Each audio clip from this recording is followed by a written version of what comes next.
හරි අද අපේ ගාව තියෙනවා වාර විභාග ගණනක් මේක වර්ගිත සමීකරණ ගණනක් අපි බලමු මේක කොහොමද පියවර එක හදන්නේ කියලා. එතකොට අපි මේක අනුව තවත් වර්ගිත සමීකරණ ගණනකට හදන පියවර ටික ඉගෙන ගන්න එක තමයි කරන්න ඕන.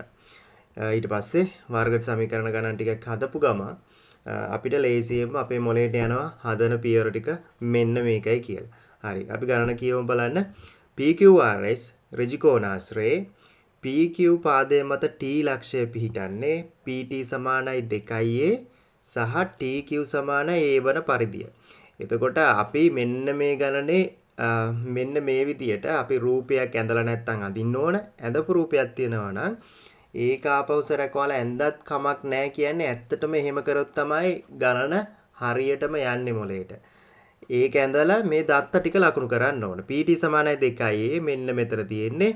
TQ සමානයි a ලකුණු කරලා තියෙන මේ විදියට. QR a ධන 5යි මෙන්න මෙතන. TSRQ ත්‍රපීසියමේ වර්ගඵලය 132යි මෙන්න මෙතන අඳුරු කරලා තියෙන්නේ ත්‍රපීසියමක්. ඒ කියන්නේ සමාන්තර පාද දෙකක් විතරක් තියෙන චතුරස්‍රයක් තමයි ත්‍රපීසියමක් කියලා කියන්නේ. සමාන්තර පාද දෙකයි තියෙන්නේ. TQ SR මේකේ වර්ගඵලය 132යි වර්ග සෙන්ටිමීටර වේ නම් ත්‍රපීසියමේ වර්ගඵලය සඳහා වර්ගජ සමීකරණයක් ගොඩනගලා ඒක විසඳලා PST ත්‍රිකෝණයේ වර්ගඵලය සොයන්න. මෙන්න මෙයාගේ වර්ගඵලය සොයන්න තමයි අවසාන පිළිතුර විදියට අපිට උත්තරේ විදියට ගන්න තියෙන්නේ. හරි එහෙනම් අපි බලමු ඉස්සෙල්ලම දැන් මේකේ වර්ගඵලය ත්‍රපීසියමේ වර්ගඵලයට වර්ගජ සමීකරණයක් ගොඩනගන්න තමයි තියෙන්නේ. අපි බලමු මෙන්න ත්‍රපීසියමේ වර්ගඵලය සොයන සූත්‍රය. දෙකෙන් එකයි සමාන්තර පාද දෙකෙහි දිගෙහි එකතුව ගුණ කරන්න ඕනේ සමාන්තර පාද දෙක අතර ලම්බ උස. මෙතන බලන්න සමාන්තර පාද දෙක තමයි AB. මෙතන ඇත්තටම ඊතල දෙකකින් අපි සංකේතේ දාලා තියෙන්න ඕනේ. මෙතන ඒක දාලා නැහැ. අනිවාර්යෙන් සමාන්තරයි කියලා දාලා තියෙන්න ඕන. එන් අන්නේ දෙන්නගේ දිගේ එකතුව ගුණ කිරීම සමාන්තර පාද දෙක අතර ලම්බ උස. හරි එතකොට මෙන්න මේක ගත්තොත් එහෙනම් මෙතන A මෙතන SR කියලා කියන්නේ මේ A මේ 2A ගේ එකතුව. එතකොට SR කියන්නේ 3A. එතකොට අපි බැලුවොත් එහෙම මේ A දර 5 තමයි සමාන්තර පාද දෙක අතර ලම්බ උස. ඇයි මෙතන ලම්බයක් තියෙන්නේ මොකද PQRS කියලා කියන්නේ ඍජු කෝණාශ්‍රයක්. හරි එහෙනම් මේකේ වර්ගඵලය ගනිද්දි දෙකෙන් එකයි මෙන්න A එකතු කිරීම 3A ගුණ කිරීම සමාන්තර පාද දෙක අතර ලම්බ උස A දන 5යි. අන්නේ විදිහට තමයි හදාගෙන යන්න තියෙන්නේ. දැන් එන ත්‍රපීසියමේ වර්ගඵලය සොයන විදිහ අපි දන්නවනම් හොයන විදිහ අපි දන්නවනම් වැඩේ කරගෙන යන්න පුළුවන්. දැන් අපි දන්නවා දැන් අපි ආපහු සැරයක් ගන්න පිළිවෙලක් ඇතුව හදාගෙන යමු පල්ලෙහාට. හරි. එතකොට මෙන්න මෙතන කියපු දත්තය මම ලියාගත්තා. මොකද TSRQ ත්‍රපීසියමේ වර්ගඵලය මෙන්න මෙහෙමයි කියලා තියෙන්නේ. එහෙනම් මෙන්න බලන්න මේ ලියපු එකට අපි පල්ලෙහාට හදාගෙන යමු TSRQ ත්‍රපීසියමේ වර්ගඵලය අපිට ප්‍රකාශනයකින් දක්වන්න පුළුවන්. දැන් අපි මේ කලිනුත් එක පෙන්නුවා. මෙන්න මෙහෙමයි. දැන් මෙතන ගත්ත අපි 2a ධන a තමයි SR කියන පාදයේ දිග තියෙන්නේ. ඒ කියන්නේ 3ට මෙන්න මේ විදියට තමයි තියෙන්නේ ත්‍රපීසියම. මෙහෙම ගත්ත අපි මේ දෙකෙන් එකයි සමාන්තර පාද දෙකෙහි දිගෙහි එකතුව තමයි එදන 3a කියන්නේ. ඒ දන 5 කියන්නේ සමාන්තර පාද දෙක අතර ලම්බ උස. මේ විදිහට ගත්තා මේකේ වර්ගඵලය 132යි වර්ග සෙන්ටිමීටර. දැන් මේක මෙන්න මෙහෙම හදමු අපි. දැන් මෙතන තියෙන දෙකෙන් එක මෙතන 4යි a තියෙනවා. දැන් අපි දැක්ක ගමන් දන්නවා වැඩේ 2ට 2 1යි 4ට 2 2යි. දැන් 2යි a වාරයක් a ධන 5 සමාන 132. දැන් වැඩේ ලේසි. අපිට කරන්න පුළුවන් ඇත්තටම මේ දෙපැත්තම දෙකෙන් බෙදලා ගන්නත් පුළුවන්. එහෙම නැත්නම් මේ 2a ගෙන් ඇතුලේ වරහානේ ඇතුලේ තියෙන දෙන්න ගුණ කරන්නත් පුළුවන්. 2a වර්ග ධන 10a සමාන 132යි. දැන් සියලුම පද දැන් වම් අත පැත්තේ පද දෙකක් තියෙනවා. දෙකෙන් බෙදන්න පුළුවන් සියලුම පද. දකුණු අත පැත්තේ පදේ දෙකෙන් බෙදන්න පුළුවන්. එහෙනම් දෙකෙන් බෙදුවා a වර්ග ධන 5a සමානයි 66යි 132 දෙකෙන් බෙදුවාන් පස්සේ. දැන් එතකොට වර්ග සමීකරණයක් තියෙනවා අපේ ගාව. ඒකේ වර්ගජ පදේ සංගුණකයත් එක විදියට තියෙන්නේ.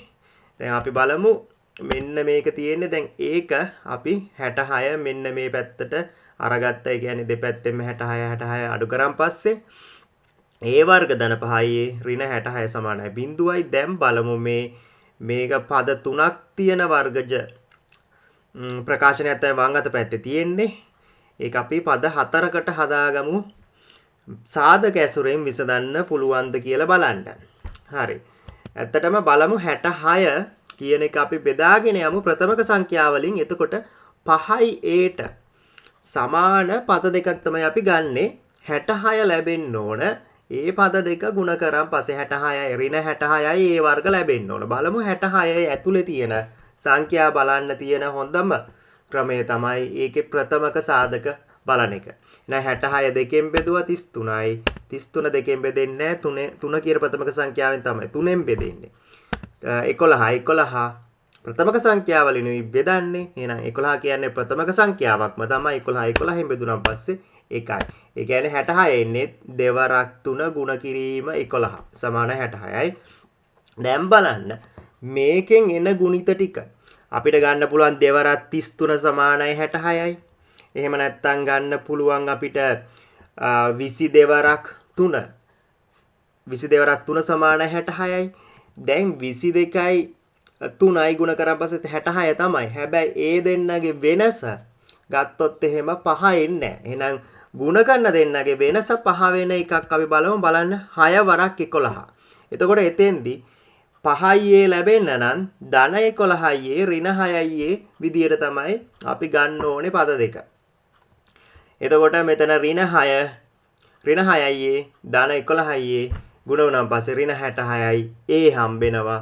ඒ වගේ මේ දෙනගේ වෙනසෙන් ධන 5යි හම්බෙනවා. එහෙනම් මෙන්න මේ විදියට අපි ධන 5යි වෙනුවට පද දෙකක් ගත්තා. දැන් මේක සාධක විදියට අපි හදමු. ඒ වර්ග ධන 11යි ගෙන් සාධක ගම්මු. පද දෙක අරගෙනයි සාධක ගන්නෙ.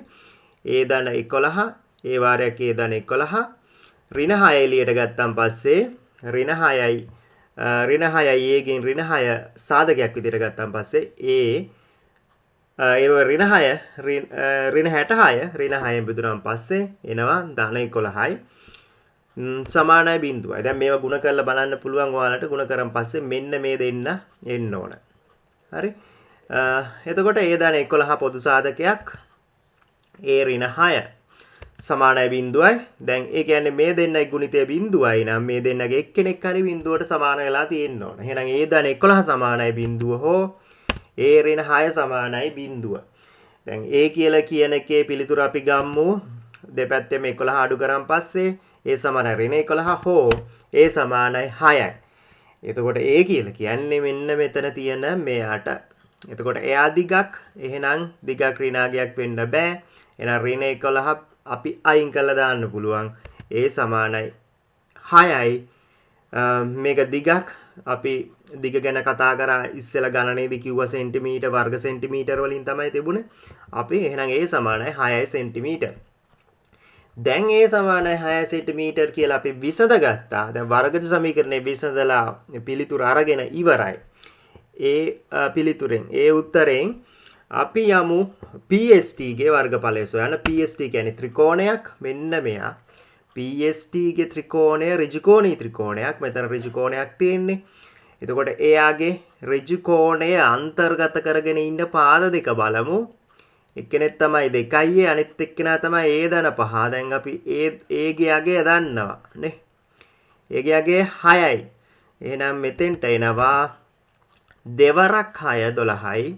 මෙතන 6යි 5යි 11යි. එතකොට මෙතන තියෙන ඍජුකෝණී ත්‍රිකෝණයේ වර්ගඵලය ගම්මු අපි 2න් 1යි 12 ගුණ කිරීම 11. ආධාරක පාදයේ ගුණ කිරීම ලම්බුස. එතකොට මෙතන 2ට 2 ඒවා 1යි 12ට 2 ඒවා 6යි. 6 වරක් 11 66යි වර්ග සෙන්ටිමීටර්. හරි. එහෙනම් අවසාන පිළිතුරත් ඕක. එහෙනම් දැන් අපි කරන්න ඕන වර්ග සමීකරණ ටිකක් හදමු. හදපු ගමන් ඇත්තටම ගණන් පුළුවන් වෙන්නේ ගණන් හැදුවන් පස්සේ හද වැරදුනත් වැරදීමකිනුත් ඉගෙන ගන්න පුළුවන් අපිට. එහෙනම් මම වර්ග සමීකරණ ටිකක් මේ එකම දාන්න. ඔයාලා ඒ වර්ග සමීකරණ ටික හදමු.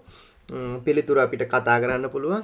එතකොට හරියටම වර්ග සමීකරණය යන පියවරෙන් හදලා පියවර එක හදලා පිළිතුර ගන්න පුළුවන් මාර ලේසියෙන්. හරි. එහෙනම් ආයිබෝවන්.